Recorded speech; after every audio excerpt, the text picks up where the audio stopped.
예. 인사드리겠습니다. 안녕하세요. 예, 반갑습니다. 예. 제가 이렇게 주일 말씀을 위해 올라섰는데 어떤 분들은 혹시 이벤트 아니냐, 성도 교제의 밤 같은 이벤트 아니냐 이렇게. 근데 그게 아니고요. 이렇게 시와교회 신현용 목사님 장인께서 어제 소천하셔서 이제 제가 급하게 올라오게 됐습니다.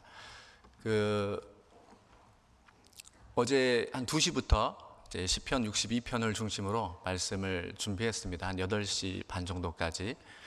그리고 원고를 보고 이렇게 리허설을 한번 해봤는데 부족한 게 너무 짧은 시간이다 보니까 이제 기도가 너무 부족한 겁니다. 그래서 처음으로 우리 전주교회 형제 자매님들 앞에서 하나님의 말씀을 전하는데 기도가 부족한 말씀을 전하는 게 너무 마음이 걸려서 평소에 많은 기도로 준비한 말씀을 같이 좀 상고하고 싶었습니다. 그래서 오늘 말씀을 준비했고요.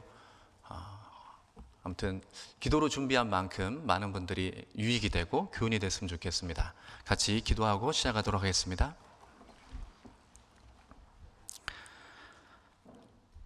거룩하시고 자비로우신 우리 아버지 하나님, 감사합니다.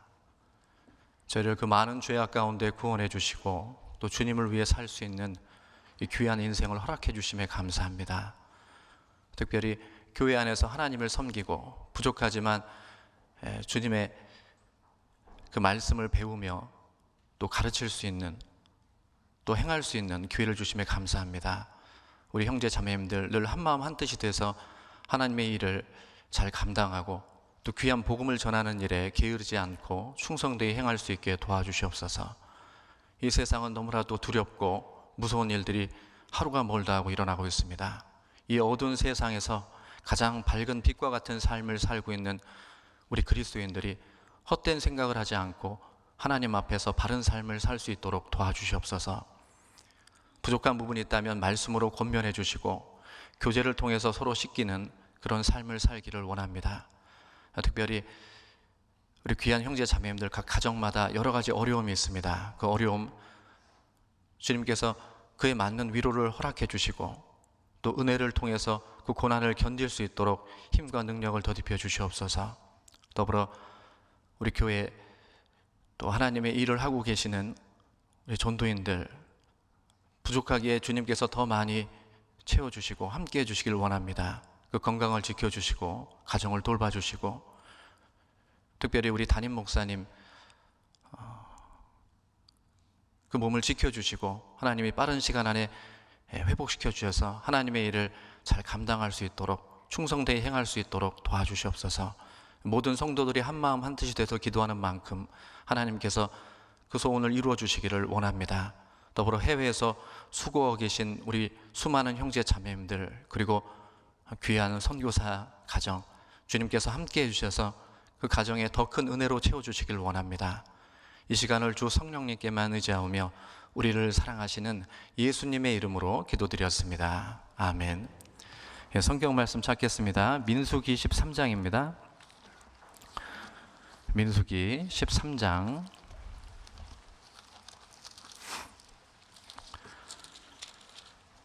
25절부터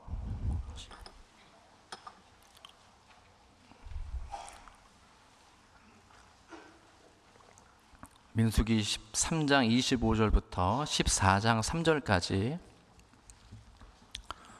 제가 읽겠습니다.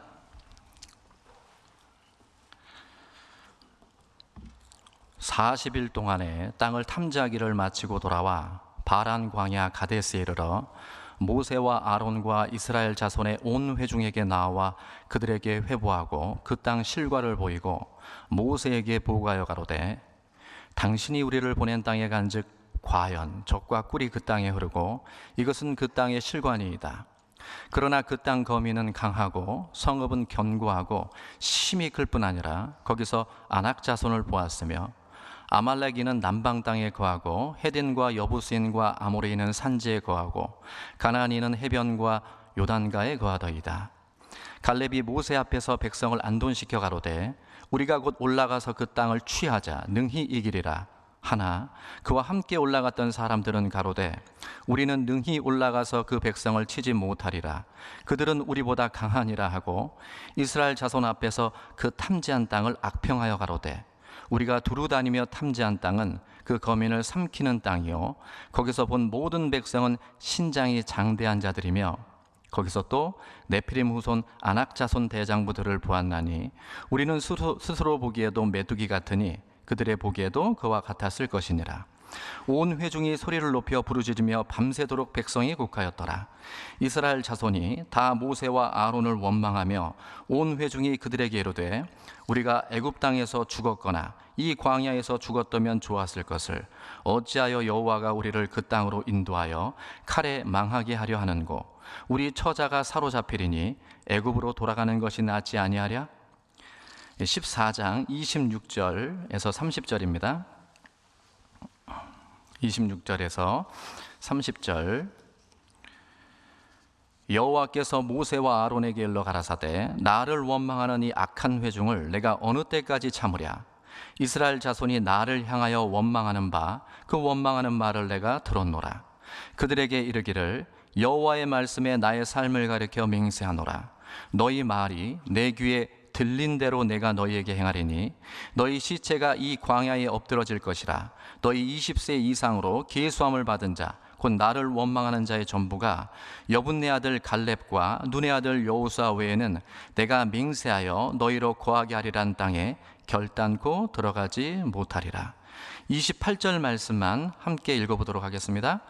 그들에게 이르기를 여호와의 말씀에 나의 삶을 가리켜 맹세하노라. 너희 말이 내 귀에 들린 대로 내가 너희에게 행하리니. 출애굽 이후에 하나님께서 약속해 주신 가나안 땅으로 이스라엘 백성들이 향하게 됩니다. 가데스 바네아에 머물렀을 때 각 지파에 한 명씩을 선출하게 되죠. 총 12명의 정탐꾼. 그들은 가나안 땅을 40일 동안 두루 돌아다니면서 탐지하게 돼요. 그 땅이 얼마나 비옥한 땅인지 또 얼마나 아름다운 땅인지 석류, 무화과 그리고 두 사람이 포도 한 송이를 짊어지고 그 땅의 비옥함을 모든 사람들에게 알려주게 됩니다. 여기 앞에 13장 27절을 보시면 13장 27절에 모세에게 보고하여 가로되 당신이 우리를 보낸 땅에 간즉 과연 젖과 꿀이 그 땅에 흐르고 이것은 그 땅의 실관이이다. 그런데 10명의 정탐꾼은 그 땅에는 우리하고는 비교도 할 수 없을 만큼 강한 아낙 자손이 있고 또 그들의 성은 하늘 끝에 닿을 것 같이 높고 견고해서 우리는 도저히 이길 수 없다. 메뚜기 같은 우리는 절대 이길 수 없다라고 그 땅을 악평을 하게 됩니다. 28절을 보시면 그러나 그 땅 거민은 강하고 성읍은 견고하고 심히 클 뿐 아니라 거기서 아낙 자손을 보았으며 32절 이스라엘 자손 앞에서 그 탐지한 땅을 악평하여 가로되 우리가 두루 다니며 탐지한 땅은 그 거민을 삼키는 땅이요 거기서 본 모든 백성은 신장이 장대한 자들이며 거기서 또 네피림 후손 아낙 자손 대장부들을 보았나니 우리는 스스로 보기에도 메뚜기 같으니 그들의 보기에도 그와 같았을 것이니라. 백성들은 이 말을 듣고 낙담을 하게 돼요. 밤새도록 곡하게 되고 하나님을 원망하게 됩니다. 그래서 14장 1절을 보시면 온 회중이 소리를 높여 부르짖으며 밤새도록 백성이 곡하였더라. 결국은 이 백성들은 가나안 땅에 들어가지 못하게 되죠. 10명의 정탐꾼들, 그들의 믿음이 결여된 말은 백성 전체를 하나님을 원망케 만들었고 낙담시켰고 결국에는 망하게 만들었어요. 하나님은 그 10명의 정탐꾼을 심판을 하시게 됩니다. 14장 36절 37절을 보겠습니다. 14장 36절 37절 모세의 보냄을 받고 땅을 탐지하고 돌아와서 그 땅을 악평하여 온 회중으로 모세를 원망케 한 사람 곧 그 땅에 대하여 악평한 자들은 여호와 앞에서 재앙으로 죽었고 재앙으로 죽게 돼요. 말, 보이지 않죠. 그러나 사람에게 너무나도 큰 영향을 끼칩니다. 하나님께서 모든 것을 만드시고 그 마지막에 사람을 창조했죠. 그 사람에게 마음을 주시고 또 자유롭게 선택할 수 있는 자유의지도 부여하셨어요. 하나님의 사랑과 법 아래서 마음에 하나님으로 가득했던 첫사람 아담. 그런데 사단은 그 마음을 빼앗기를 원했습니다. 그래서 사용했던 것이 선악과예요. 선악과에 완전히 마음이 빼앗겨서 그 선악과를 먹어버린 하와, 그 하와 때문에 아담도 결국 선악과를 먹게 되죠. 그로 인해서 그때부터 태어난 모든 사람들은 하나님과 마음이 원수된 상태로 태어나게 돼요. 골로새서 1장 21절을 보시면 전에 악한 행실로 멀리 떠나 마음으로 원수가 됐던 너희를 하나님과 원수가 된 그런 마음을 가지고 태어나게 됩니다.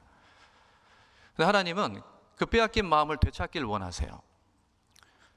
그래서 잠언 23장 26절에 보시면 내 아들아 내 마음을 내게 주며 내 눈으로 내 길을 즐거워할지어다, 이런 말씀이 있는데 하나님은 그 마음, 빼앗긴 마음을 다시 되찾기를 원합니다. 하지만 사단은 당연히 빼앗기지 않기를 원하죠. 그리고 사단은 결코 호락호락한 존재가 아니에요. 아담을 넘어뜨린 사단은 사람이 무엇에 약한지 너무나도 잘 알고 있습니다. 그래서 잠언 23장을 보시면 사람이 약한, 사람의 마음을 빼앗는 세 가지가 나와요. 첫 번째가 돈, 재물입니다. 두 번째가 음료. 음료는 하나님을 대적하는 모든 것이고 특별히 이성을 가리키죠. 그리고 세 번째가 술. 먹는 술 뿐만 아니라 술은 쾌락과 즐거움을 얘기합니다. 그래서 돈 때문에, 이성 때문에, 쾌락 때문에 하나님을 떠나고 하나님과 멀어지는 것을 사단은 너무나도 잘 알았어요. 그러한 것들을 사람의 마음속에 집어넣기 위해서 사단이 어떻게 하느냐?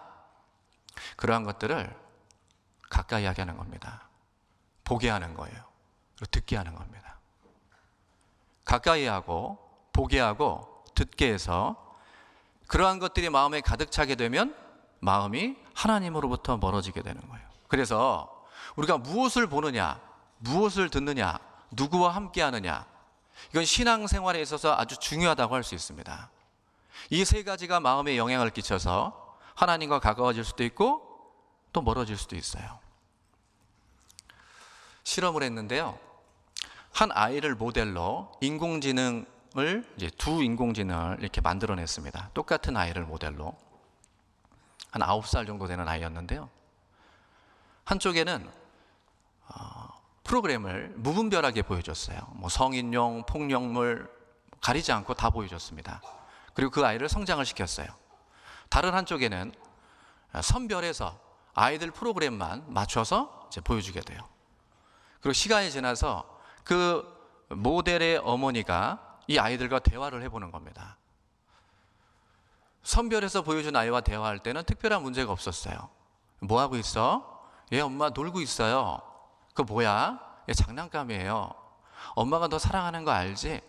얘 엄마, 저도 엄마 사랑해요. 뭐 특별한 게 없잖아요. 두 번째, 무분별하게 보여준 아이와 대화를 하는데 뭐 하고 있어? 관심 좀 갖지 마. 엄마가 표정이 이렇게 놀란 거예요. 그거 뭐야? 무슨 장난감이야? 왜? 말하면 다 사주게? 엄마가 사랑하는 거 알지? 엄마, 사랑 좀 강요 좀 하지 마. 똑같은 아이였거든요. 근데 보고 듣고 그게 다르니까 전혀 다른 아이가 돼버렸어요. 왜 하와가 선악과를 먹게 됐을까요? 그 이유는 선악과가 있는 그곳에서 뱀과 함께 있었고 뱀의 말을 들었고 선악과를 봤기 때문에 먹었습니다. 그곳에 있지 않았다면, 그 말을 듣지 않았다면, 그것을 보지 않았다면 선악과를 먹지 않았을 거예요.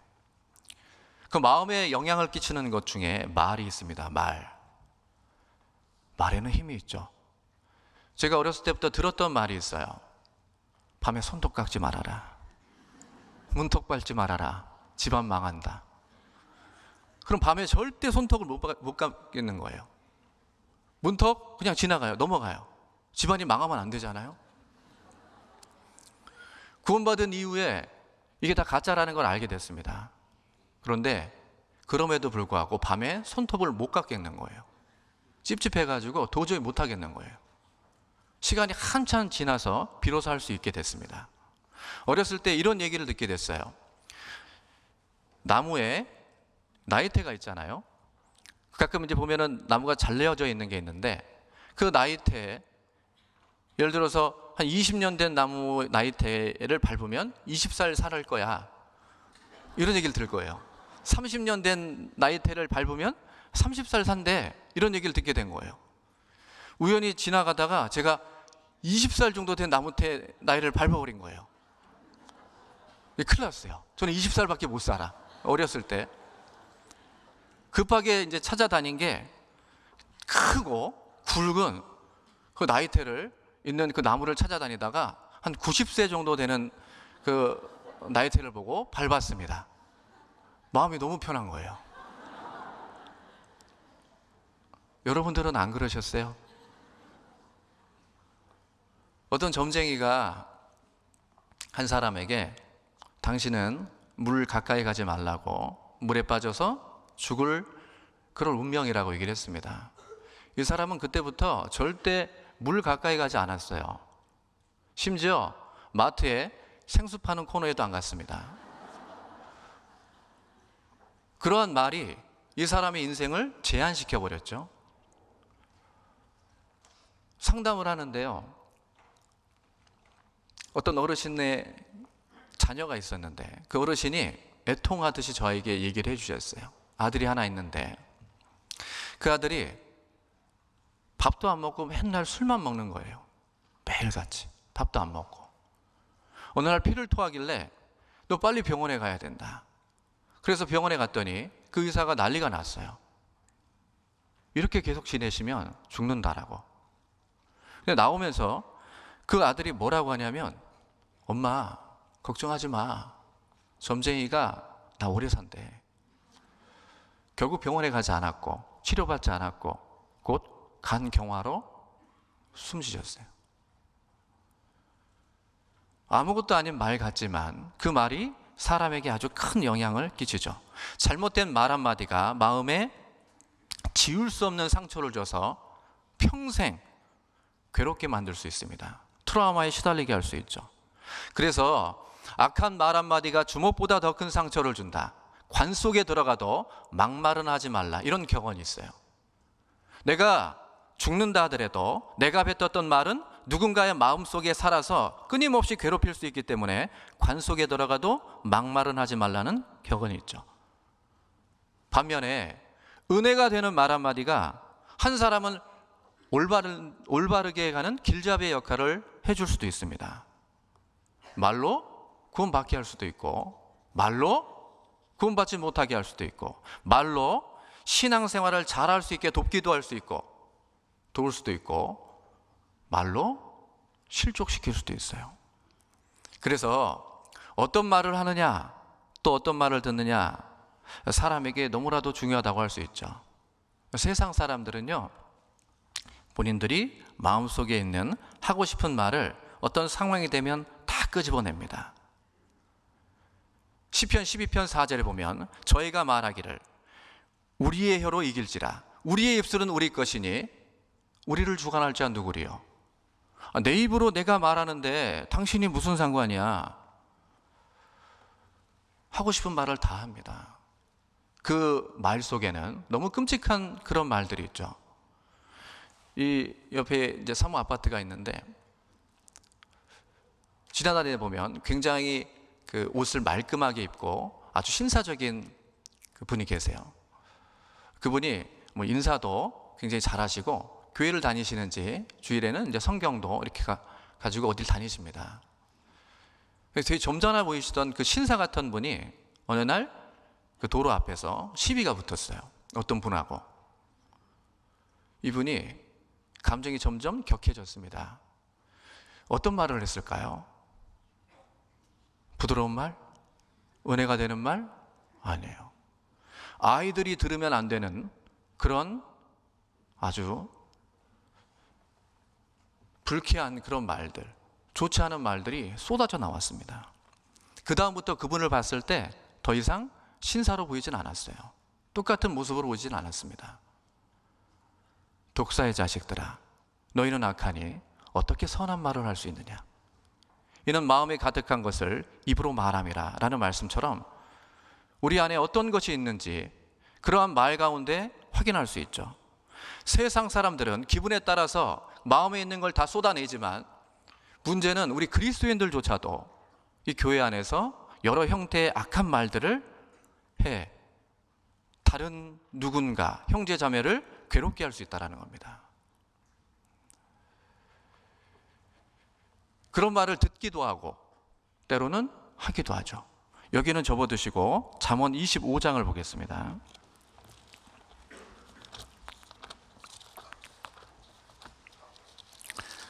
(18절입니다)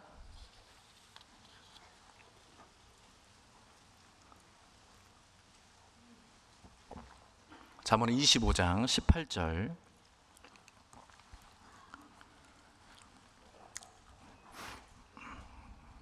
같이 한번 읽어보도록 하겠습니다. 그 이웃을 쳐서 거짓 증거하는 사람은 방망이요 칼이요 뾰족한 살이니라. 방망이로 치는 것과 같고 칼로 찌르는 것과 같고 뾰족한 화살로 쏘는 것과 같은 것이 뭐냐? 거짓 증거하고 함부로 하는 말이죠, 말. 특히 우리 그리스도인들의 입에서 나오는 말이 방망이가 되고 칼이 되고 뾰족한 화살처럼 때리고 찌르고 쏘아서 누군가에게 고통을 줄 수 있어요. 말은 다시 주워 담을 수 없죠. 한 번 뱉은 말은 화살처럼 날아가서 그 가슴에 박혀서 절대 뽑히지 않는 경우가 있습니다. 지역교회에서 이제 아이들을 가르치는데요. 한 아이가 이제 저한테 찾아왔어요. 여자아이였거든요. 아주 꼬마아이였습니다. 선생님, 할 말이 있어요. 그래, 무슨 말이야? 선생님 자세히 보니까 좀 더러운 것 같아요. 내가 왜 더러워? 선생님 수염이 좀 더러운 것 같아요. 제가 이제 수염이 오후가 되면 좀 많이 나거든요. 더럽대요. 그래, 미안하다 그랬죠. 그리고 그 아이가 또 저를 자세히 보더니 선생님, 그리고 선생님 자세히 보니까 좀 느끼한 것 같아요. 근데 이 어린아이잖아요. 어린아이가 눈에 봤을 때 저는 더럽고 느끼한 사람이었어요. 마음에 박혔어요. 어린아이는 순수하잖아요. 그때부터 면도를 하루에 2번을 하고 최대한 느끼하지 않게 보이기 위해서 노력을 했습니다. 근데 이제 얼마 전에 저희 아들이 저희 결혼식 액자 사진을 물끄러미 보더니 제가 안경을 벗고 이렇게 개심치레하게 눈을 뜬 사진이었거든요. 그 사진을 보더니 엄마한테 엄마, 아빠가 좀 느끼한 것 같아. 네, 그래서 안경을 절대 벗으면 안 되겠다라는 생각을 하게 됐어요. 저희 어머니는요, 7 남매의 장남의 며느리로 오게 됐습니다. 그래서 과거에는 저희 집에서 제사를 많이 지냈어요. 제사 지낼 때마다 가족들이 저희 집으로 와서 함께 이제 음식을 먹고 잠을 자죠. 근데 그때 모든 일은 저희 어머니가 혼자 다 하셨어요. 치우고 차리고 치우고 차리고. 그럼 그분들은 뭐 하셨느냐? 시누이가 3분 계셨는데 먹고 즐기고 드시고 즐기고 그랬어요. 네. 저는 그게 몰랐습니다. 그냥 뭐 당연하다고 생각을 했죠. 그런데 밤에 잠을 자는데 집이 이제 너무 많은 분들이 오니까 문도 다 열어놓고 그리고 거실에서 방에서 이렇게 다 주무실 거 아니에요. 근데 저희 할머니랑 큰 고모랑 제가 자는 줄 알고 옆에서 속닥속닥속닥 얘기를 하시는 거예요. 그 내용이 저희 어머니 욕하는 거였어요. 제가 들었습니다. 그때 이런 생각이 들었어요. 아니, 우리 엄마가 뭘 잘못했지? 다 치우고 다 차리고 자신들을 먹고 놀기만 하면서 우리 어머니가 뭘 잘못했지? 이런 생각이 딱 드는 거예요. 그때부터 할머니는 그렇다 쳐도 큰 고모를 곱게 볼 수가 없는 겁니다. 그 미움이 계속 갔어요. 한참 갔습니다. 아마 이렇게 말하는 지금 현재도 완전히 사라진 건 아니겠죠? 그러니까 말씀을 드리는 걸 거예요, 아마. 그러한 말들이 제 마음에 박혀서 상처가 되는 거예요. 만약에 구원받지 않은 분에게 방망이 같은 말을 휘둘렀다면 그분은 그 말을 듣고 이 교회에 오기는 어려울 거예요. 제 말이 한 영혼을 멸망시키는 겁니다. 죽게 만드는 거예요. 구원받은 형제 자매에게 칼 같은 또는 화살 같은 말을 쏘아붙였다면 그 말로 인해서 껄끄러운 사람을 만나기 어려우니까 실족되거나 아니면 신앙이 소극적으로 바뀌게 될 겁니다. 이 말로 인해서 누군가의 영혼을 망칠 수도 있고, 그리고 또 신앙생활 실족시킬 수 있어요. 차별, 무시, 험담, 판단, 인신공격, 이런 말이 헛된 말이고 망령된 말이라고 할 수 있죠. 그 내용이 검증되지도 않았고 검증됐다 하더라도 그 말을 전했을 때 다른 사람들이 받아들이는 그 정도는 또 미칠 영향은 전혀 생각하지 않는 거예요. 사람마다 믿음이 다르잖아요. 누군가는 내가 하는 말을 듣고 아무렇지도 않게 넘길 수 있지만 누군가는 그 말을 듣고 마음에 큰 상처를 받을 수도 있어요. 내가 아는 형제님이 정말 그랬어요? 저 자매님이 그런 짓을 했다고요? 아니, 우리 교회가 그럴 수 있어요? 그래서 그분의 신앙이 실족된다면 그 말을 전한 사람의 책임이 없겠습니까? 레위기 19장에 보면 이스라엘 사람들은 유목을 주업으로 했기 때문에 많이 돌아다녔어요.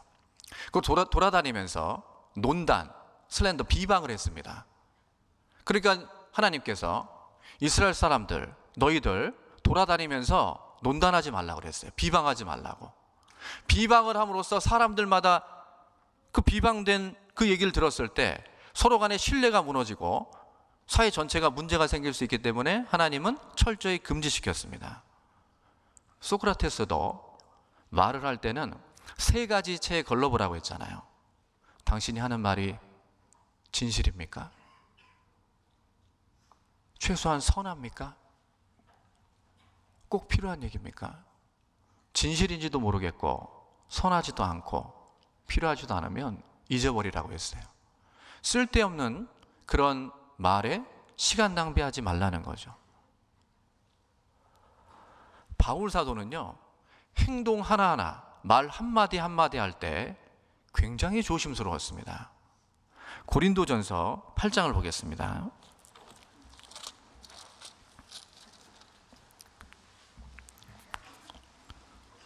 13절.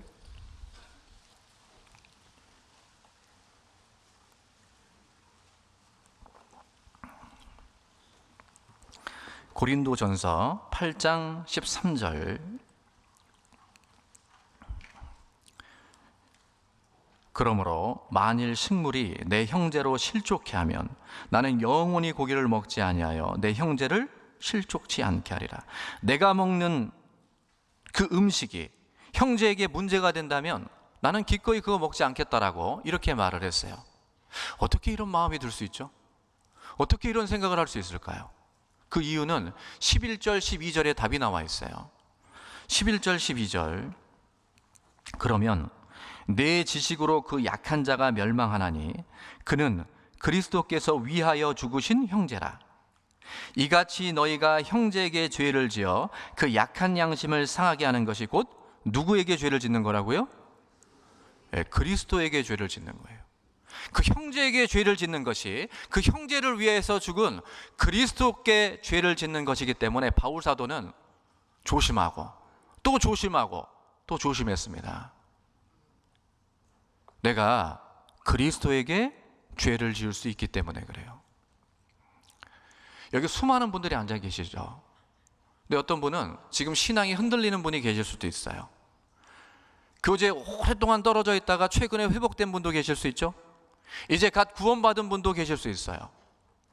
그분들이 와서 앉아 계실 때, 그분들과 함께 교제할 때 온통 세상적인 얘기, 좋지 않은 얘기, 다른 사람에 대한 험담, 비난, 이런 얘기를 한다면 그 마음이 아직은 연약한 그분들, 신앙이 아직은 부족한 그분들, 그래서 그 말 때문에 실족된다면 그분들을 교제에 붙게 하기 위해서, 그분들을 구원받게 하기 위해서 얼마나 많은 형제 자매들이 기도하고 노력했는데 그 모든 것들을 무너뜨리는 거예요. 그리스도에게 죄를 짓는 겁니다. 그래서 예수님께서요, 실족시키는 죄에 대해서는 아주 무섭게 말씀을 하셨어요. 마태복음 18장을 보겠습니다.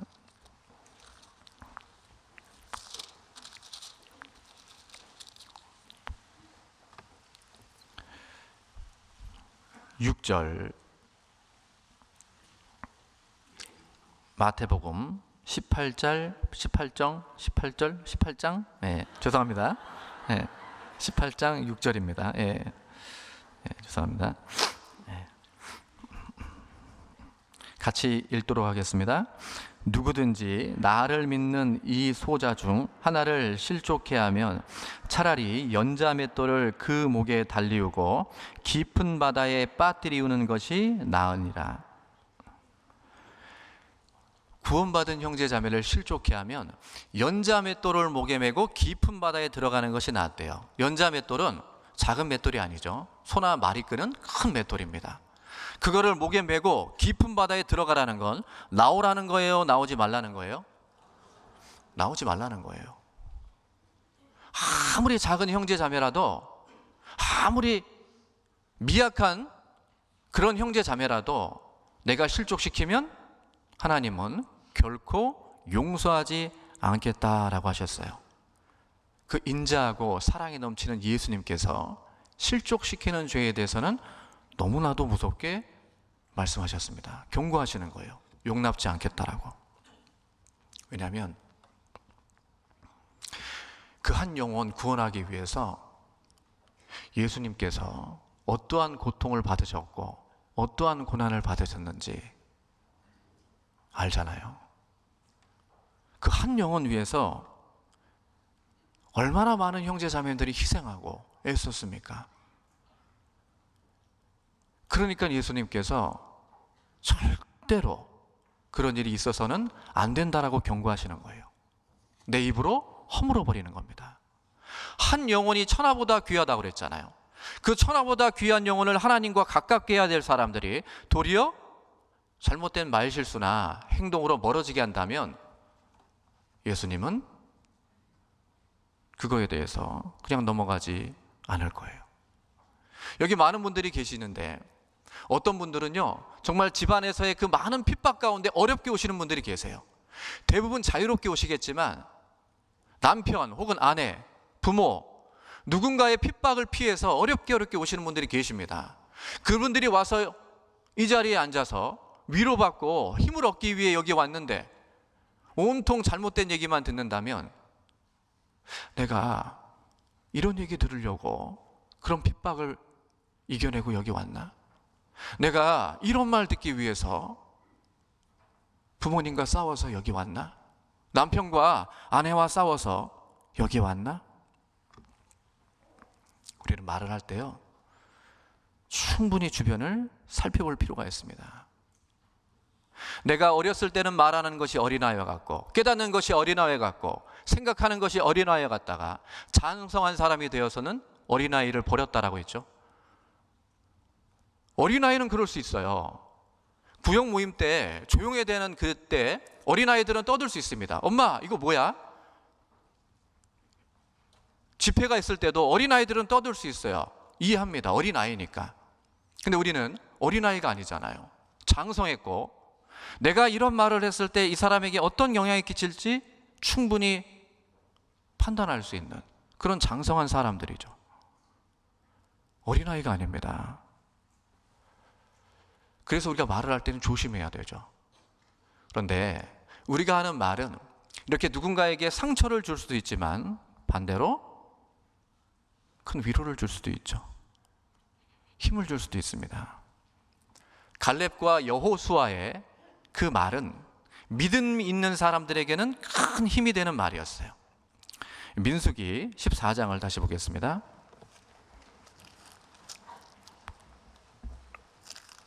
민수기 14장 7절에서 9절.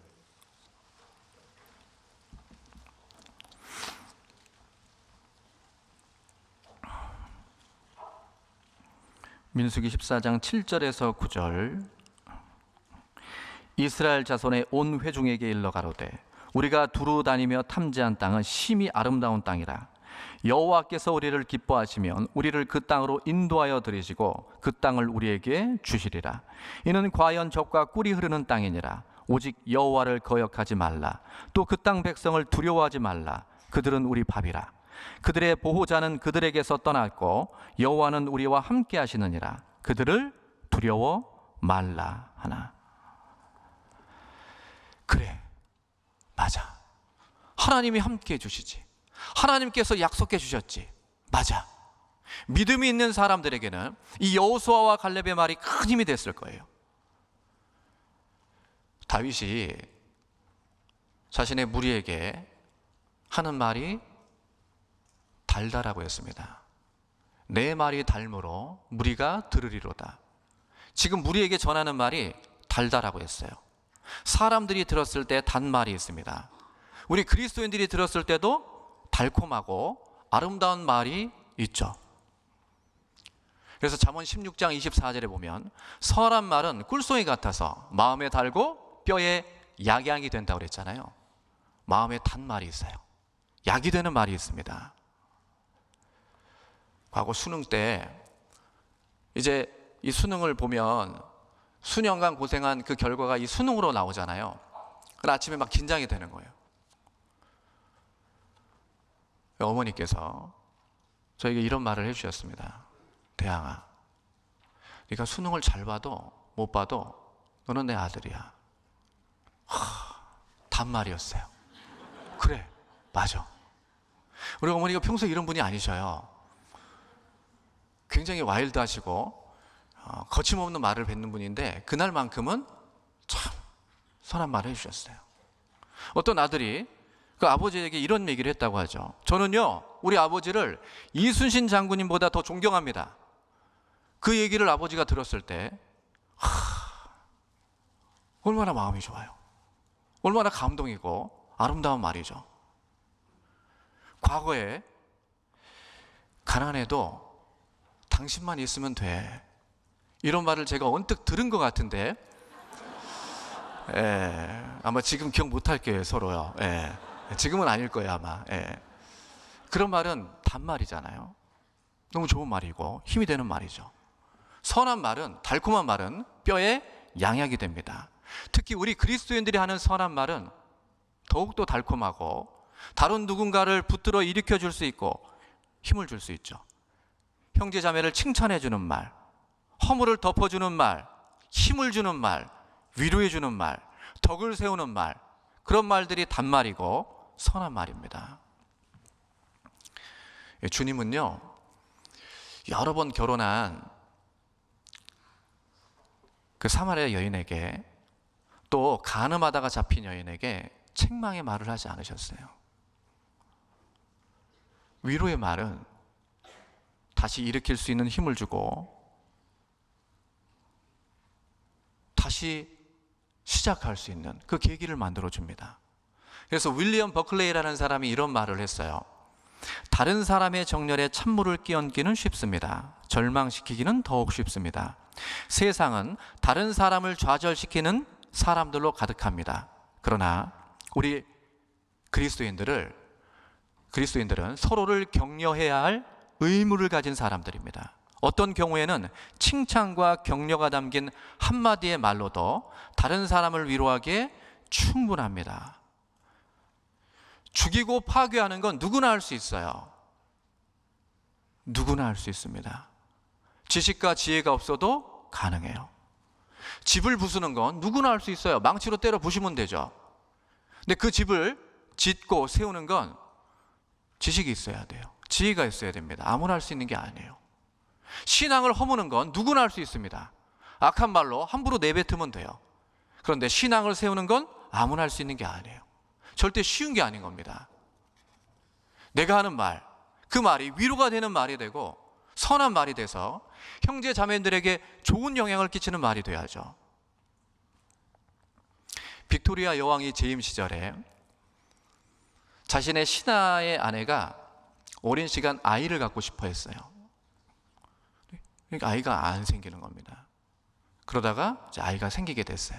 얼마나 좋았을까요? 근데 그 여인이 그만 유산을 하게 돼요. 그 일로 이제 극단적인 생각까지 하게 되고 완전히 굴 속으로 들어가게 됩니다. 그 소식을 이 여왕이 듣게 됐어요. 그리고 그 집을 찾아가서 방문하고 금방 나왔습니다. 근데 그 후로 이 여인이 회복이 되기 시작한 거예요. 그러니까 사람들이 궁금했죠. 아니, 도대체 여왕님이 오셔서 무슨 얘기를 했습니까? 그러니까 그 여인이 하는 말이, 여왕님이 오셔서 제 손을 꼭 붙잡고 이렇게 말씀하셨어요. 제가 당신의 마음을 압니다. 이 말씀 하나 했다라는 거예요. 근데 그 말을 딱 듣는 순간 얼마 전에 이 빅토리아 여왕도 유산했다라는 그 사실을 알게 됐어요. 그게 생각이 나는 거예요. 여왕님도 나와 똑같은 마음, 똑같은 어려움이 있었고 그래서 나를 위로해 주기 위해 오셨구나. 그 말을 듣는 순간 마음을 조이고 있던 그 고통이 사라지는 걸 느꼈다고 합니다. 단말이고 아름다운 말의 대표라고 할 수 있죠. 우리는요, 악한 말로 찌를 수도 있고 이렇게 단말로 위로해 줄 수 있습니다. 그래서 말을 조심해야 되지만 우리가 정말 말을 조심해야 된 가장 큰 이유가 있어요. 민수기 14장 28절을 보겠습니다.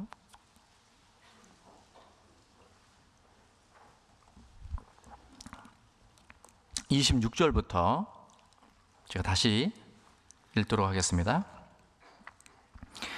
여호와께서 모세와 아론에게 일러 가라사대 나를 원망하는 이 악한 회중을 내가 어느 때까지 참으랴. 이스라엘 자손이 나를 향하여 원망하는 바 그 원망하는 말을 내가 들었노라. 그들에게 이르기를 여호와의 말씀에 나의 삶을 가리켜 맹세하노라. 너희 말이 내 귀에 들린 대로 내가 너희에게 행하리니. 너희 말이 하나님 그 귀에 들렸고 그 들린 그대로 행해주겠다라고 하셨어요. 그러면 이 백성들이 무슨 말을 했을까요? 14장 1절을 보겠습니다. 1절, 2절. 온 회중이 소리를 높여 부르짖으며 밤새도록 백성이 곡하였더라. 이스라엘 자손이 다 모세와 아론을 원망하며 온 회중이 그들에게 이르되 우리가 애굽 땅에서 죽었거나 이 광야에서 죽었다면 좋았을 것을. 우리가 이 광야에서 죽었다면 좋았을 것을. 차라리 이 광야에서 죽어버리는 것이 하나님의 약속을 믿고 가나안 민족과 싸우는 것보다 낫다라고 말을 했어요. 그 말을 하나님이 다 들으셨습니다.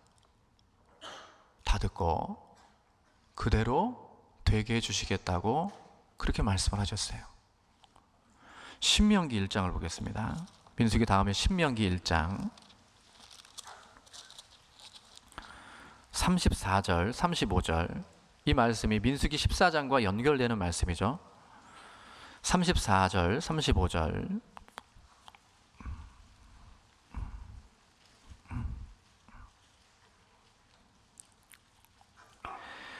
여호와께서 너희의 말소리를 들으시고 노하사 맹세하여 가라사대 이 악한 세대 사람들 중에는 내가 그들의 열조에게 주기로 맹세한 좋은 땅을 볼 자가 하나도 없으리라. 너희의 말소리를 들으시고 그 악한 말, 차라리 이 광야에서 죽어버리는 게 좋겠다라고 한 그 말을 들으시고 하나님께서 그대로 되게 해주시는 거예요. 신명기 2장은 이제 38년이 지난 겁니다. 광야 생활 38년이 지난 후 다시 이제 돌아오게 된 거예요. 신명기 2장 14절 15절을 보겠습니다.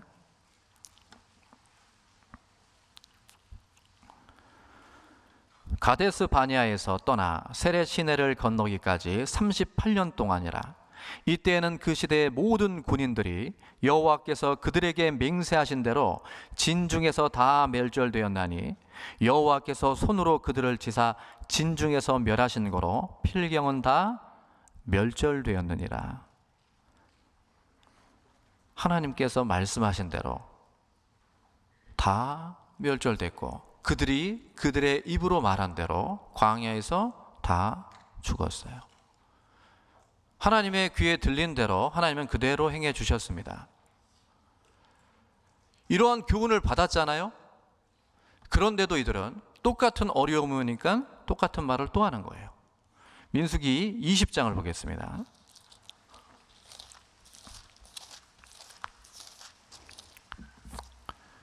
(1절에서 3절입니다) 민수기 20장 1절에서 3절.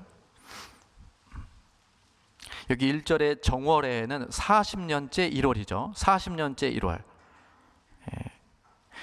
정월에 이스라엘 자손 곧 온 회중이 신광야에 이르러서 백성이 가데스에 거하더니 미리암이 거기서 죽음에 거기 장사하니라. 회중이 물이 없으므로 모여서 모세와 아론을 공박하니라. 백성이 모세와 다투어 말하여 가로되 우리 형제들이 여호와 앞에서 죽을 때 우리도 죽었더면 좋을 뻔하였도다. 이 말을 하나님께서도 다 들으셨어요. 그래서 그대로 되게 해주십니다. 21장에 보면 불뱀을 보내서 많은 사람들이 죽게 돼요. 그들의 조상들이 그랬던 것처럼 가나안 땅에 들어가지 못하고 죽게 돼요. 말한 대로 그대로 됩니다. 사무엘상 26장을 보겠습니다. 사무엘상 26장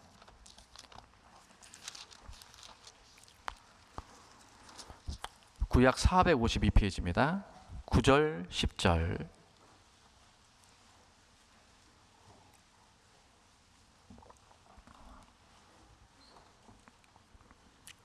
사무엘상 26장 9절에서 10절입니다.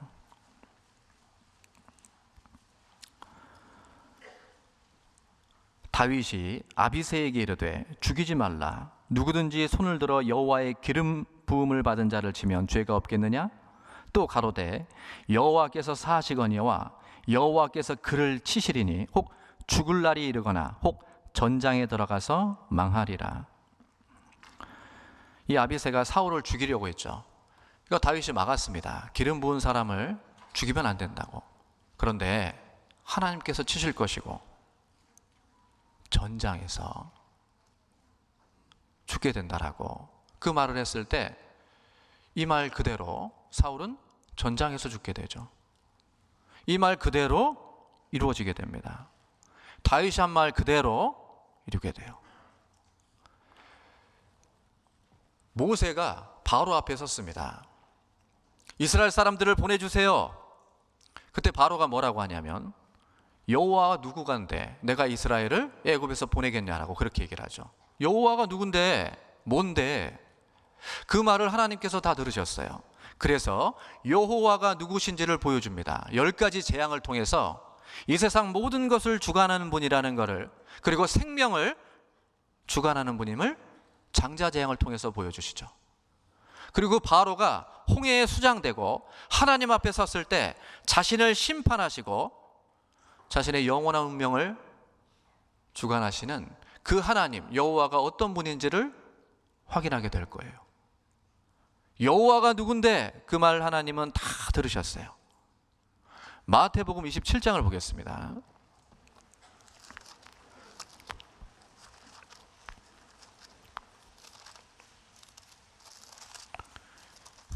(25절)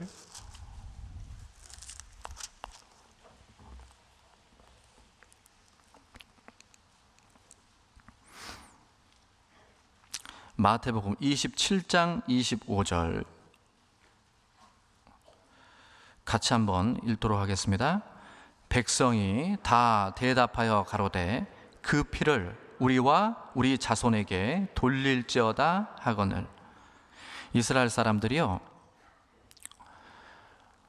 예수님을 죽이려고 악을 쓰면서 이렇게 외쳤을 때 그 핏값 우리가 부족하면 우리 자손에게 돌리십시오 라고 했을 때 그 말을 하나님은 다 듣고 계셨어요. 그리고 그대로 되게 해주십니다. 누가복음 23장을 보겠습니다. 누가복음 23장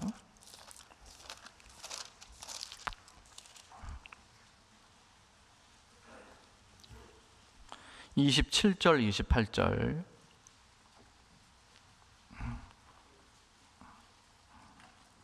누가복음 23장 27절 28절입니다. 또 백성과 및 그를 위하여 가슴을 치며 슬피 우는 여자의 큰 무리가 따라오는지라. 예수께서 돌이켜 그들을 향하여 가라사대 예루살렘의 딸들아, 나를 위하여 울지 말고 너희와 너희 자녀를 위하여 울라. 너희와 너희 자녀를 위하여 울라.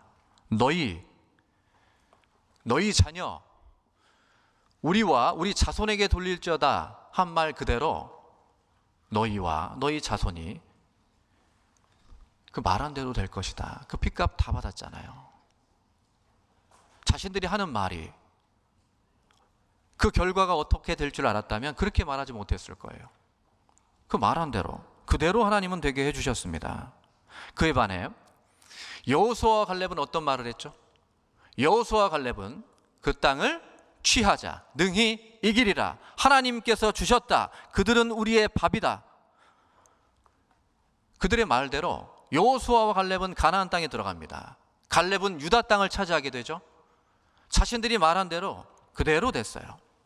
세상에서도 말한 대로 되는 경우가 있어요. 초등학생들을 무작위로 조사하지 않고 무작위로 이렇게 선출을 해서 그들에게 이렇게 얘기를 합니다. 너희들은 IQ가 높고 학업 능력이 뛰어나. 그를 한 학년, 그리고 그 다음에도 그 다음에도 반복적으로 그 아이들에게 동일한 얘기를 했어요. 시간이 지나서 그 아이들을 조사해 봤더니 실제로 전부 다 IQ가 높고 학업 능력이 뛰어났습니다. 세상에서도 말한 대로 이루어지는 것들이 있잖아요. 귀를 지으신 자가 듣지 아니하시랴? 눈을 만드신 자가 보지 아니하시랴? 귀를 만드시고 보신, 눈을 만드신 그 하나님께서는 우리가 하는 말을, 우리가 하는 행동을 다 보고 또 다 듣고 계셔요. 말이 씨가 된다는 우리나라 속담도 있듯이 내가 정말 무슨 말을 하느냐는 것은 너무나도 중요하다고 할 수 있습니다. 특히 우리 그리스도인 입에서 나오는 말은 세상 사람들의 입에서 나오는 말과 그 무게감이 다르죠. 똑같을 수가 없습니다. 내가 하는 말 그대로 하나님이 되게 해줄 수 있다면 내 가족에게, 내 주변 사람에게 내가 어떤 말을 해야 되죠? 내 자녀에게, 내 남편이나 아내에게, 내 부모에게, 형제 자매에게 무슨 말을 해야 됩니까? 정말로 자식이 나가 죽었으면 좋겠어요? 바보가 됐으면 좋겠습니까? 하나님이 그렇게 되게 해주신다면 그걸 바라시는 거예요? 남편이, 아내가 내가 한 그 저주스러운 말처럼 되길 원하세요? 정말로 그걸 바라시고 그런 말씀들을 하시는 거예요? 우리 교회 성도들이 내가 하는 그 저주스러운 말대로 그렇게 되기를 바라세요? 하나님이 그렇게 할 수 있는 능력이 있는 분이라고 우리는 압니다. 누구를 원망하실 거죠? 그런 일이 발생한다면 누구를 원망하죠? 내 입, 내가 한 말, 그 말로 인해서 그렇게 된 거잖아요. 우리가 해야 되는 말은 남을 판단하고 비난하는 말이 아닙니다. 무시하고 함부로 하는 말이 아니죠. 아름다운 말을 해야 되고 그대로 되기를 원해야만 하는 거예요. 그런데 우리 그리스도인들이 많은 말들을 할 수 있지만 그 중에서 가장 아름다운 말이 있어요. 시편 45편을 보겠습니다.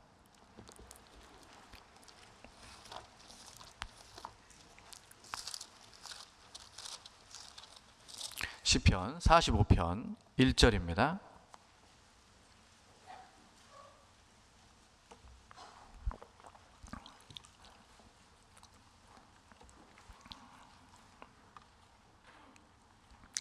시편 45편 1절. 내 마음에서 좋은 말이 넘쳐 왕에 대하여 지은 것을 말하리니 내 혀는 필객의 붓과 같도다. 내 마음에서 좋은 말, 아름다운 말 넘쳐난다고 그랬죠. 그 넘치는 말이 뭐냐? 왕에 대해서 지은 것을 말하리니, 이 왕이 바로 우리 예수님이에요.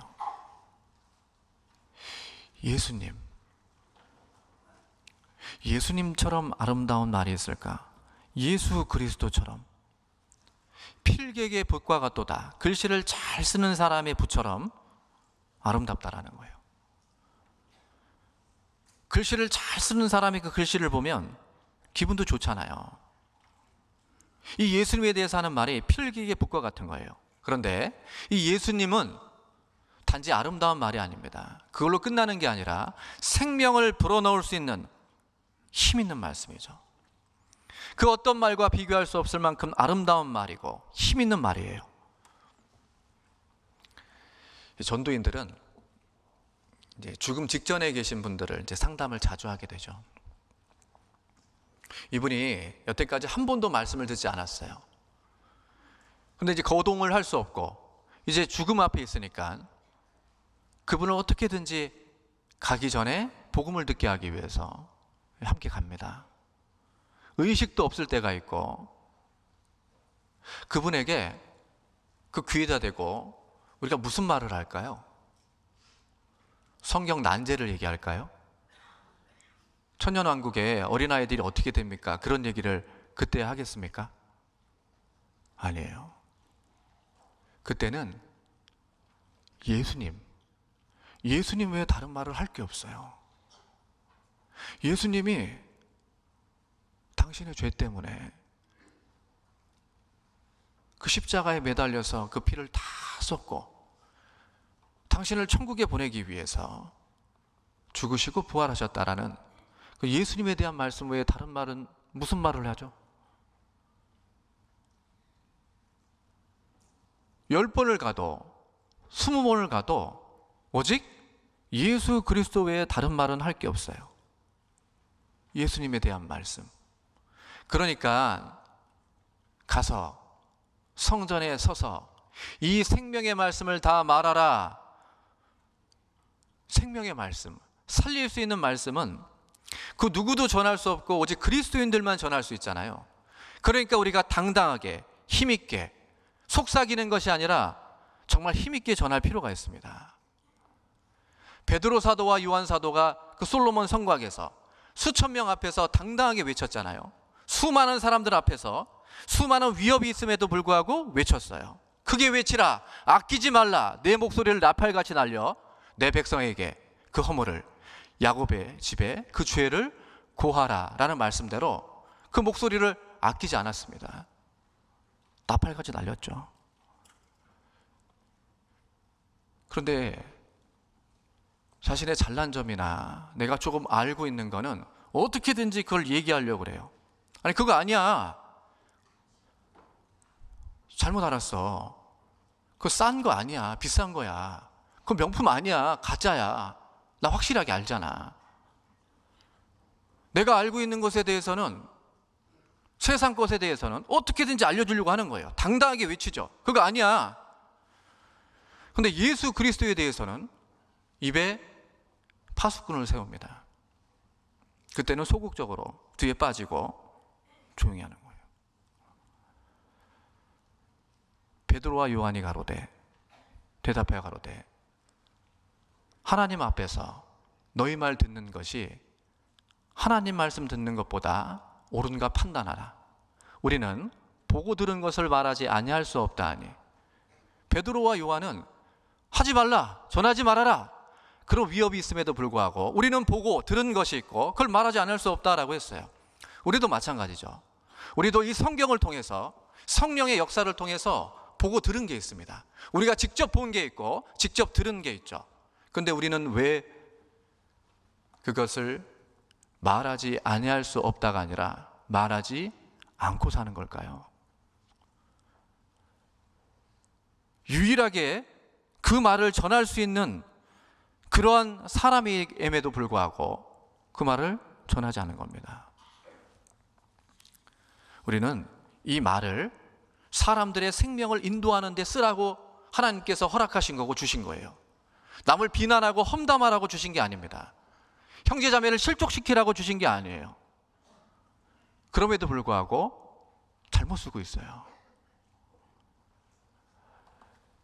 근데 이 생명의 말씀은요, 다른 말씀과 다르게 단지 말만 해서는 되는 게 아니죠. 여호수아와 갈렙은 능히 이기리라, 하나님이 주셨다 하고 가만히 있었던 게 아니에요. 실제로 싸웠습니다. 전투를 통해서 얻었잖아요. 마찬가지예요. 이 말로만 아니라 실제로 행함이 있어야 되고, 그걸 얻으려고 했을 때 하나님은 그 말대로 되게 해주시는 거예요. 신앙생활과 전도는 누구나 말로는 잘할 수 있습니다. 저도 마찬가지죠. 말로는 여러분들에게 잘할 수 있어요. 그런데 말한 대로 행동하고 있는가? 이건 또 다른 문제인 거예요. 발람이라는 사람이 있었죠. 그 발람이라는 사람, 이스라엘을 저주해달라는 부탁을 발락에게 받게 됩니다. 사실 속으로는 하고 싶었어요. 하나님이 막으셨죠.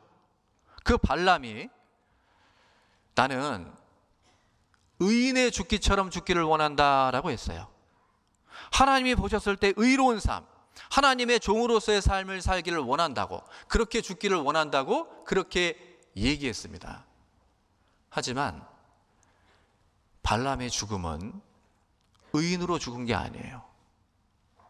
여호와의 원수를 갚으라, 이스라엘의 원수를 갚으라고 할 때 그 미디안 왕 중에서 왕들을 죽이고 거기에 부올의 아들 발람이 같이 죽습니다. 발람은 의인으로 죽은 게 아니라 하나님의 원수로 생을 마감하게 돼요. 베드로가 다 주를 버릴지라도 나는 언제든지 버리지 않겠다라고 그렇게 외쳤잖아요. 근데 그 베드로가 어떻게 부인했죠? 그 베드로가 어떻게 부인했냐면, 첫 번째 부인할 때는 이렇게 했습니다. 베드로가 모든 사람 앞에서 부인하여 가로되, 모든 사람 앞에서 부인했어요. 두 번째로 베드로가 맹세하고 또 부인하여 가로되, 맹세를 했습니다. 세 번째로는 베드로가 저주하며 맹세하여 가로되, 저주하고 맹세하고 부인했어요. 다 주를 버려도 저는 하지 않겠습니다라고 그렇게 외쳤던 베드로가 막상 현실 앞에서는 저주하고 맹세하고 그렇게 부인했습니다. 우리가 형제 자매님들에게 이렇게 사셔야 됩니다. 저렇게 살아야 됩니다. 저는 이렇게 살겠습니다. 권면도 하고 간증도 하지만 정말 내가 그렇게 살고 있는가?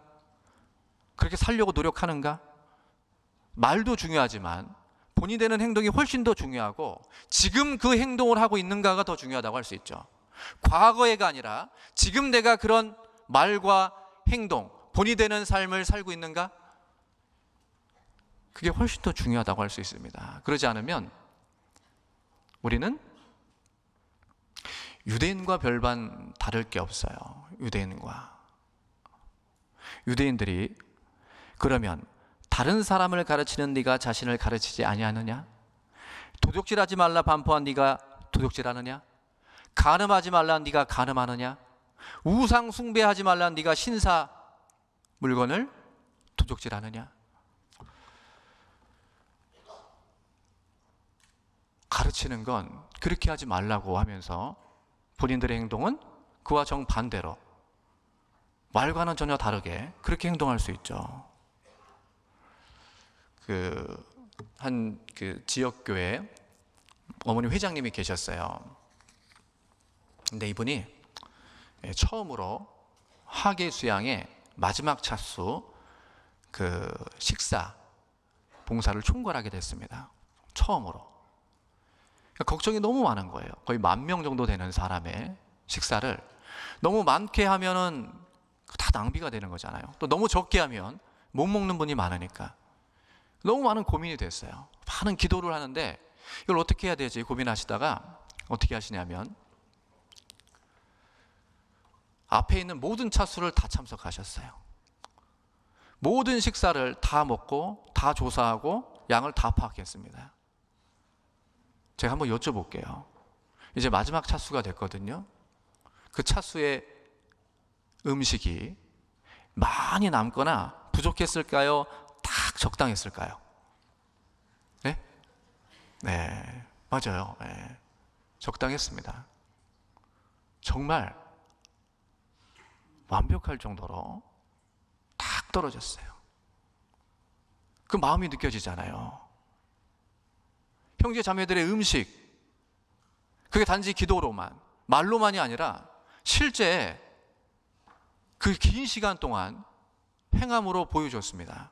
함께 했던 분들은 아마 그분의 모습을 보면서 이 식사, 이게 아무것도 아닌 게 아니라 너무 중요한 거고 이것을 통해서도 많은 사람들에게 은혜를 줄 수 있구나라는 걸 아마 배우셨을 거예요.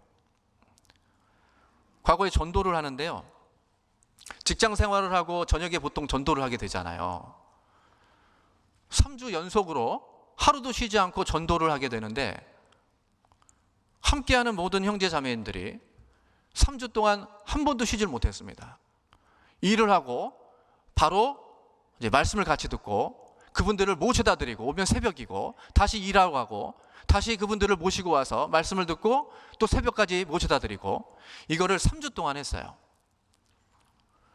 그러니까 3층인데 양쪽에 방이 있고 가운데 이제 싱크대가 있고 약간 통로가 있습니다. 조그만 통로가. 양쪽에 DVD도 보고 이제 상담도 하는데 전도인들이 와서 이제 상담을 하고 계시는 거예요. 그러니까 형제 자매님들은 이제 여기에 모여 있어요. 조그맣게 둘러 앉아서. 그 몰골이 3주니까 일단 간에 이상이 좀 있는 것처럼 얼굴이 새카맣고 살도 다 이렇게 빠진 거예요. 하나같이. 얼마나 불쌍해 보이는지. 그런데요, 그 겉모습은 후패했지만 속은 아니었습니다. 야, 이렇게 전도하는데 함께 해주는 분들, 마음을 쏟고 자신의 시간들을 3주 동안 한 번도 다른 것에 허비하지 않고 이 전도하는 데 집중해주는 그 모습, 그 행동이 무엇이 전도고 무엇이 형제 자매고 어떤 것이 동역인지 말을 하지 않아도 알게 됐어요. 그것이 곧 교훈이 됐습니다. 우리는 모두 다 구원받은 사람이잖아요. 구원받은 사람이 어떤 삶을 살아야 되는지 또 어떤 말을 해야 되는지 우리는 너무 잘 알고 있습니다. 이런 말씀들은 성경에 얼마나 많은지 몰라요. 말에 대한 말씀은 너무나도 많아요. 말에 대한 말씀이 찾아보면 다 기록할 수 없을 만큼 많습니다. 그럼에도 불구하고 너무나도 잘못된 말들을 하고 살아요. 아담이 범죄하기 전에는요, 짐승들 이름 짓는 일을 했습니다. 이름은 정체성을 나타내고 가치를 부여하잖아요. 범죄하기 전에는 생명을 불어넣는 말씀을 했어요. 그런 일을 했습니다. 그런데 범죄한 이후에는 하나님이 나에게 주셔서 저와 함께한 저 여인 때문에 먹었습니다. 남 탓하고 핑계대는 거예요. 우리는 그 반대잖아요. 우리는 구원받기 전에는 남 탓하고 핑계대고 판단하고 험담하고 악한 말을 했습니다. 근데 구원을 받았잖아요.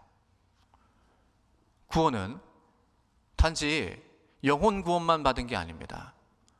우리는 앞으로 몸의 구원도 받을 것이고 또 계속해서 성품 구원도 이루어 가야 되죠. 우리가 영혼 구원을 받았다면, 좋은 가지에 이제 접붙임을 됐다면, 좋은 거를 받았기 때문에 좋은 것들을 내비쳐야만 하는 거예요. 세상 사람들은 아직도 악한 나무, 잘못된 나무에 잘못된 열매를 맺히겠지만, 분명히 나는 좋은 나무에 접붙임을 당했는데 아직까지도 나쁜 열매를 맺고 있다면 정말 내가 그 근본적으로 어디에 붙어 있는지를 살펴볼 필요가 있습니다. 내가 어떤 말을 주로 하고 있죠? 무엇보다 내가 하고 있는 말을 하나님께서 전부 다 듣고 계시고 있다는 걸 알아야 돼요. 그리고 그 말씀이 내가 하는 말 그대로 하나님께서 이루게 해줄 수 있다는 걸 알아야만 됩니다. 이제 그리스도인들이 영혼의 소방관이라는 얘기들을 하잖아요. 우리가 사는 이 세상에는 들리지는 않지만 귀를 기울여 보면 분명히 살려달라는 그런 그 영혼들의 목소리가 들릴 겁니다. 확실하게 구원받은 사람이라면 그 소리를 외면할 수가 없죠. 그 목소리가 들었을 때, 그런 소리를 들었을 때 우리는 살려줘야 할 책임이 있어요. 그런데 내가 만약에 소방관이 뜨거워서 못 들어가죠. 답답해서 어떻게 들어가겠어요? 무너지면 어떡해요? 저 불구덩이, 저 위험해서 내가 어떻게 들어가요? 그렇게 주저주저 한다면, 유일한 생명을 살릴 수 있는 능력이 있는 분이 주저주저하고 들어가지 못한다면 그 안에서 아우성 치는 사람들은 희망이 없는 거예요. 그냥 죽음을 맞이할 수밖에 없습니다. 우리가 마찬가지죠. 우리가 많은 그 영혼들의 그 음성을 듣지 못한다면, 혹시 들었는데도 외면하고 있다면, 인간 관계 때문에요. 제가 회사에 피해를 볼 수 있잖아요. 문제가 될 수 있잖아요. 이런 것 때문에 주저주저 한다면, 유일한 영혼의 소방관인 내가 주저주저 한다면 그분들의 영혼은 멸망당할 수밖에 없는 거예요. 우리는 영혼을 구원해야 할 책임이 있는 사람들입니다. 그래서 세상 사람들이 하는 악한 말들은 우리가 다 듣고 그거를 좋은 말로 전해줘야만 하는 거예요. 그럴 책임이 있습니다. 다시 민수기 14장을 보겠습니다.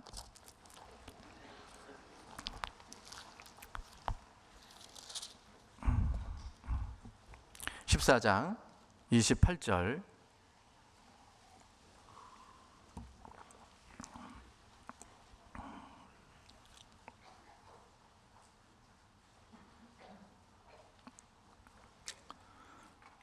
민수기 14장 28절 같이 읽도록 하겠습니다. 그들에게 이르기를 여호와의 말씀에 나의 삶을 가리켜 맹세하노라. 너희 말이 내 귀에 들린 대로 내가 너희에게 행하리니. 오늘 이 주제 말씀이 너희의 말이 하나님 귀에 들렸고 들린 대로 그대로 행할 수 있는 분이라는 그걸 배웠습니다. 우리가 하는 말을 하나님이 분명히 듣고 계시고 그 하나님께서 그대로 보응해 줄 수 있다는 건 우리가 얼마나 말을 조심해야 되고 또 그 말에 무게감을 갖고 해야 될지를 살펴보는 시간이었다고 생각이 듭니다. 같이 기도하고 마치도록 하겠습니다.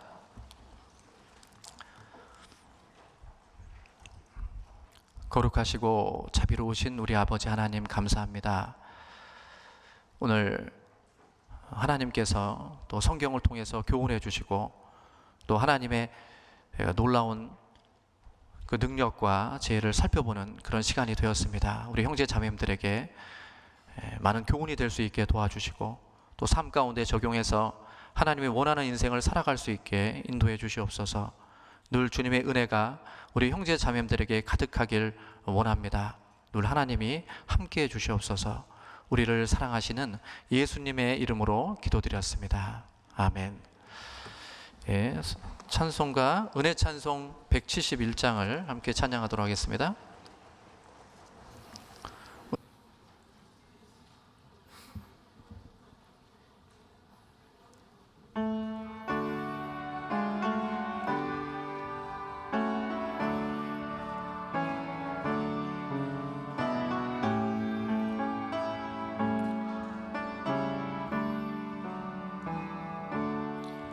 천사의 말을 하는 사람도 사랑 없으면 소용이 없고 심오한 진리 깨달은 자도 울리는 징과 같네. 하나님 말씀 전한다 해도 그 무슨 소용 있나. 사랑 없이는 소용이 없고 아무것도 아닙니다. 진리를 보고 기뻐합니다. 무례와 사심 품지 않으며 모든 것 믿고 바라는 사랑 모든 것 덮어주네. 하나님 말씀 전한다 해도 그 무슨 소용 있나. 사랑 없이는 소용이 없고 아무것도 아닙니다. 지금은 희미하게 보이나 그때는 주를 맞대고 보리. 하나님 나를 알고 계시듯 우리도 주를 알리. 하나님 말씀 전한다 해도 그 무슨 소용 있나. 사랑 없이는 소용이 없고 아무것도 아닙니다.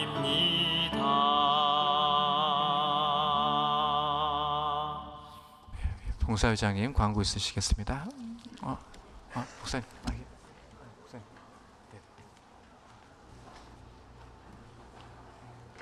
네. 광고 전에 제가 아직 살아있다는 이야기를 드리고 싶어서 이 자리에 섰습니다.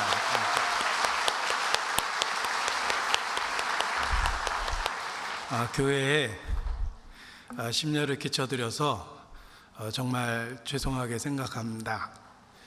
제가 4월 20일 심근경색으로 갑작스런 이렇게 수술을 받았는데 잘 회복되고 지금은 많이 좋아진 상태입니다. 증상이 사실 있었는데 제가 이렇게 미련하게 이제 계속 참고 지냈습니다. 그런데 참으면 죽는다는 것을 이번에 확실하게 알게 되었습니다. 이렇게 잘 그 수술 받고 또 이렇게 점차 잘 회복돼서 지금은 이렇게 많이 좋아진 상태입니다. 이렇게 걱정해 주시고 또 같이 기도해 주셔서 주님 안에서 정말 감사를 드립니다. 병원에 있으면서 하나님 앞에 언제든지 갈 수 있구나라는 그 당연한 진리를 이렇게 더 마음에 경험하게 됐고, 그리고 누구나 갈 수밖에 없는 그 길인데 내가 그 길을 어떻게 가야 할지 또 어떻게 준비해야 할지를 알고 있다는 것에 대해서 하나님 앞에 정말 더 감사하는 그런 시간을 가졌습니다. 그래서 제 주변에 있는 그 여러 간호하시는 그 분들을 볼 때 내가 알고 있는 이 진리를 이분들에게도 꼭 전해줄 수 있는 그런 기회가 있으면 좋겠다. 그리고 그 길을 알게 해주신 것에 대해서 이렇게 계속 감사하는 마음을 가질 수 있었습니다. 좀 더 건강한 모습으로 뵐 수 있도록 이렇게 계속해서 주님 안에서 기도 부탁을 드리겠습니다. 감사합니다. 우리 봉사회장님 광고 말씀 해주시겠습니다.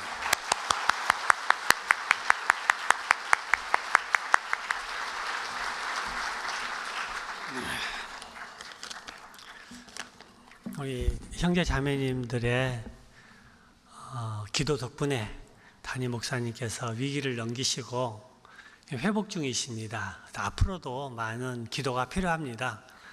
이게 심장 근육 일부가 좀 괴사되어서 회복됐는데 의사 선생님 말로는 최단기간이 한 달, 3, 4개월 정도는 그래도 안정을 취하셔야 된다, 이런 말씀이 있었기 때문에 계속해서 기도해 주시면 감사하겠습니다. 대학부 전도집회 소식부터 말씀드리겠습니다. 5월 8일부터 5월 12일까지 대학부 전도집회가 오후 7시 30분에 전선근 전도사님 인도로 중강당에 서 있습니다. 잠시 후 식사하고 오후 2시에는 교구장 모임이 회의실에서 있습니다. 오늘 이 시간 지금 유초등부 아이들이 야외 교제 중입니다. 학부모님께서는 1시 30분까지 데리러 가주시기 바랍니다. 이번 주간은 구역 모임 주간입니다. 다음 주 주일 5월 7일은 가정의 날입니다. 전체 임원 모임과 상담인 모임은 가정의 날로 생략되며 따라서 점심 식사도 제공되지 않습니다. 구역에 따라 자율스럽게 야외 교제 또는 각자 부모님을 찾아뵈는 그런 시간을 갖도록 하시면 되겠습니다. 5월 9일 어머니의 야외 교제가 있습니다. 입당식 소식은 교회 소식지를 참조해 주시기 바랍니다. 부고 소식입니다. 81구역 어머니의 최숙자 자매님 시모께서 4월 26일 소천하셨습니다. 92구역 최순정 형제님 장인께서 어제 소천하셨습니다. 전북대 장례식장에서 가족장으로 치루어집니다. 위로해 주시기 바랍니다. 이사 소식도 있습니다. 오늘은 이명원 목사님께서 저희 교회에 잠시 방문하셨습니다. 목사님 자리에서 잠깐만 일어나 주시기 바랍니다. 박수로 환영해 주시기 바랍니다. 같이 인사 나누시고 교제해 주시기 바랍니다. 이제 광고를 마치시면은 항상 광고 드린 바와 같이 식당이 매우 혼잡합니다. 또 빨리 내려가셔도 긴 줄을 서셔야 하니까 뒤에 은장이 어르신부터 나가신 후에 형제 자매님들 잠시 교제 나누시고 나가시면 감사하겠습니다. 이상 광고를 마칩니다.